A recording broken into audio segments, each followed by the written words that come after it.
Tenny Side is your local election headquarters, and today voters in several states are heading to the polls, including Virginia and North Carolina. But Virginia is one of only a handful of states holding state legislative elections this year. The polls opened about 3 minutes ago. Here's a live look at one of the polling places in Virginia Beach. Our crew was at Windsor Woods Elementary this morning. Several people were lined up before the doors opened. They are now inside voting. With no statewide candidates to draw voters in this off-year election, turnout could make all the difference in who takes control in Richmond. Lex Gray shows us what's at stake this morning. And Lex, every seat in the General Assembly in Richmond is up for grabs. Yes, Virginia is the only state today electing the entire state legislature, and that means things could look a lot different in Richmond soon. Right now, the Republicans hold a slim majority in both houses as Democrats push to change that. The party has raised a lot of money to try to make that happen. Democrats have raised on average 25% more than Republicans. For example, there are 8 races for state office in Virginia Beach. Republicans have only raised more money than their Democratic challenger in 3, yet Republicans currently hold the power in 5 of those seats. Candidates like Delegate Glenn Davis were out knocking on doors late into the night to try to get last-minute voters. They can't trust you unless they look at you in the eyes. They don't get to know you unless you're in front of them talking about the issues that matter to them. I think that means a lot more than a whole bunch of TV ads. Control of the General Assembly is at stake. Democrats haven't held total control of both chambers since the mid-1990s.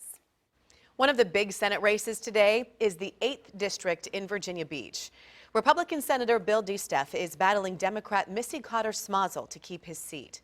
You may have seen the campaign ads for these candidates, including a powerful political ad discussing gun control and the tragedy in Virginia Beach. When 10 on Your Side reached out to Senator DeSteff, he said the issue should not be politicized. Smazel, however, says there needs to be more movement on gun reforms. She says that would have been the most important General Assembly vote this year, but legislators didn't take up any of the proposed legislation during a special session over the summer.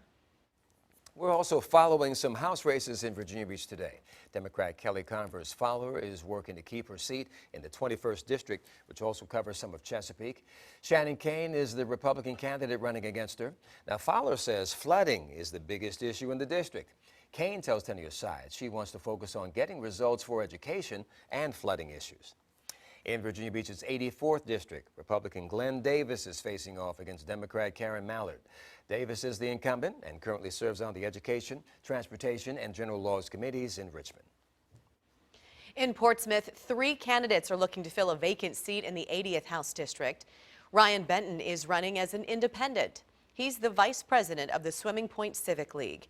Republican James Evans is currently retired and has served as a teacher, tutor, and coach. Democrat Don Scott Jr. is an attorney and former naval officer.